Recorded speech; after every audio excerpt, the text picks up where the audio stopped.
Pharma కంపెనీలు startup చేసిన తర్వాత వితిన్ 3-6 మంత్స్‌లో కొలాప్స్ అయ్యే దిశగా వెళ్ళిపోతున్నాయి. ఎందుకు? రీజన్స్ ఏంటి? సీ చాలా కంపెనీస్ లాంచ్ చేసినప్పుడు యూజువల్లీ 3-6 మంత్స్ వరకు వీళ్ళకు అన్‌ఎక్స్‌పెక్టెడ్ సపోర్ట్ అనేది లభిస్తుంది. ఏ విధంగా అంటే వీళ్ళకి ఆల్రెడీ ఉన్న ప్రొఫైల్డ్ డాక్టర్స్ దగ్గర కొంత ప్రొడక్ట్ అవైలబిలిటీ కానీ, బ్రాండ్ అవైలబిలిటీ ఎస్టాబ్లిష్‌మెంట్స్ అనేవి ఈజీగా జరుగుతాయి.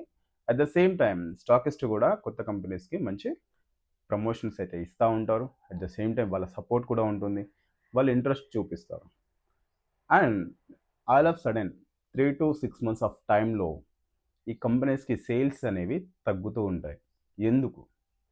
దీంట్లో మేజర్‌గా మేనేజ్‌మెంట్ ఆలోచించే పాయింట్స్ ఏంటి అంటే, రిప్రజెంటేషన్ అనేది తగ్గిందేమో, రిప్రజెంటేటివ్ ప్రాపర్ వర్క్ చేయట్లేదేమో అని ఆలోచిస్తాను. But ground reality is different. Yes, medical representative ఆయన వర్క్ తగ్గించుండొచ్చు. లేదా అక్కడున్న టెరిటరీలో సమ్ కైండ్ ఆఫ్ డిఫరెంట్ వేలో డిఫికల్టీస్ ఫేస్ చేస్తూ ఉండొచ్చు. సో మేనేజ్మెంట్ ఎప్పుడైనా సరే ఓన్లీ ఎంఆర్ గురించి మాత్రమే ఆలోచించడం కాకుండా ఆల్ పారామీటర్స్‌లో ఆలోచించాలి. సో దీంట్లో కామన్‌గా చూసుకుంటే గనక ప్రొడక్ట్ సెలక్షన్స్. లాంచింగ్ టైంలో చాలా బాగా ప్రొడక్ట్‌ని ఎస్టాబ్లిష్ చేసిన తర్వాత ఆల్ ఆఫ్ సడెన్ ఎందుకు ప్రొడక్ట్ అనేది మార్కెట్ నుంచి వానిష్ అయిపోతుందనేది ఆలోచించాలి. ఫర్ ఎగ్జాంపుల్ మీరు కామన్ ప్రొడక్ట్ తీసుకొచ్చారు. క్లయింట్‌ని కలిసారు.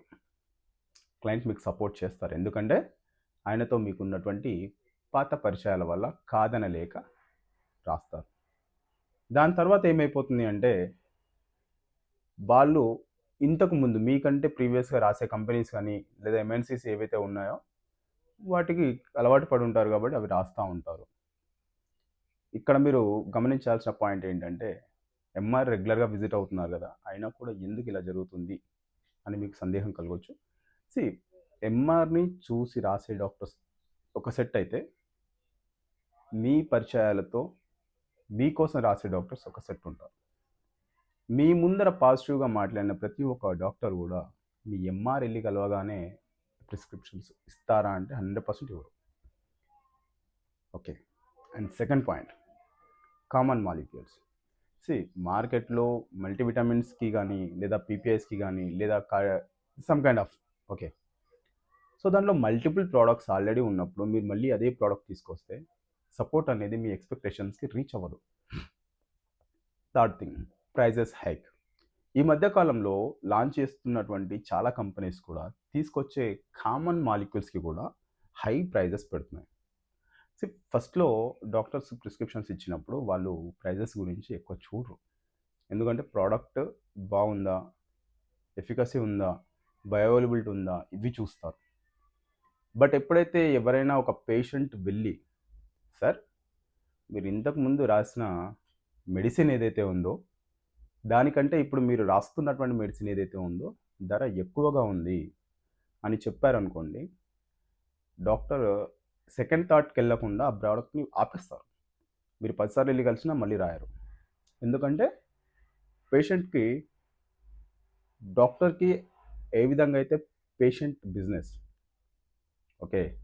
సో మీకు పేషెంట్ బిజినెస్. డాక్టర్‌కి కూడా పేషెంటే బిజినెస్. సో ఒక పేషెంట్ ఎళ్లి హై ప్రైస్ ఉంది అన్నారనుకోండి, అప్పుడేమైపోద్దంటే ఆ పేషెంట్ అనేది పర్చేస్ చేయరు. ఓకే. సో పర్చేస్ చేయకపోతే అల్టిమేట్‌గా ఈయన రిప్యుటేషన్ అనేది డౌన్ అయితుంది కాబట్టి ఈయన ఏం చేస్తారంటే ఆ ప్రొడక్ట్ రాయరు.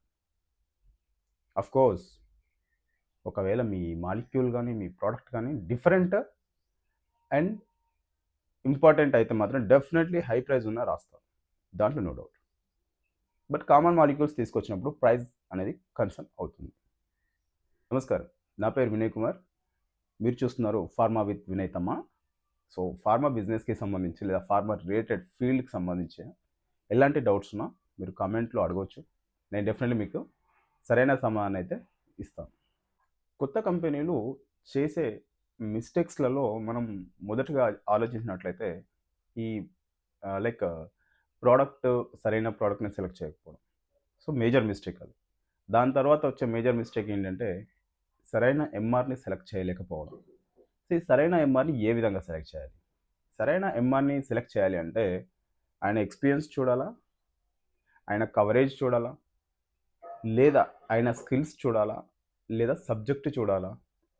లేదా ఓవరాల్‌గా ఆయన ఏ విధంగా ఉన్నారు? బిహేవియర్ చూడాలా? ఏం చూసి సెలెక్ట్ చేస్తారు?